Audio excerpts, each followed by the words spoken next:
স্মৃতি blogs divorcee একজন নারী, কথাটা শুনতে কিরকম লাগলো তাই না? পরিবারকে ছেড়ে ভালোবেসে বিয়ে করেছিলেন ভালোবাসার মানুষটিকে, সেই ভালোবাসার মানুষটিও তাকে ধোঁকা দিয়েছে। তো বন্ধুরা, কেমন আছেন সবাই? আজকে কথা বলবো স্মৃতি ব্লগসের শারমিন আক্তার স্মৃতি আপুকে নিয়ে। জানাবো তার ডিভোর্স হয়েছে কেন, অনেক অজানা তথ্য নিয়ে আজকের ভিডিও। তো বন্ধুরা, অবশ্যই চ্যানেলটি সাবস্ক্রাইব, আর যারা পেজ থেকে দেখছেন অবশ্যই পেজটি ফলো দিয়ে ফেলবেন। তার পুরো নাম শারমিন আক্তার স্মৃতি, ডাক নাম স্মৃতি। জাতীয়তা বাংলাদেশ, ধর্ম ইসলাম।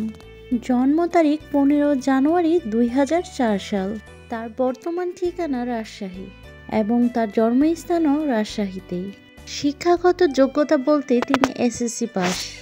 পেশাগত যোগ্যতা বলতে তিনি কন্টেন্ট ক্রিয়েটর, বিভিন্ন ব্র্যান্ডের সাথেও কাজ করেন।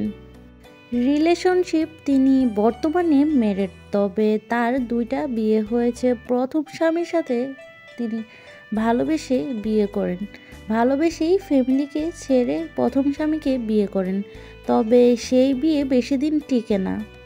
বর্তমানে তিনি দ্বিতীয় বিয়ে করেছেন ভালোবেসেই। তার পরিবারে তার বাবা আছে এবং তার মা আছে। প্রথম স্বামীকে ভালোবেসে বিয়ে করে তার ঘর ছাড়ে, তবে প্রথম স্বামী তাকে ধোঁকা দেয়। তবে বন্ধুরা, বর্তমানে তিনি দ্বিতীয় বিয়ে করেছে। তো বন্ধুরা, সবাই স্মৃতি আপুর জন্য অবশ্যই দোয়া করবেন। তিনি জীবনে অনেক কষ্ট করেছে, অনেক ঠকেছে। বন্ধুরা, আমার ভিডিওতে কোনো ভুল হয়ে থাকলে অবশ্যই ক্ষমার দৃষ্টিতে দেখবেন। আমি নতুন, আমাকে সাপোর্ট করে পাশে থাকবেন।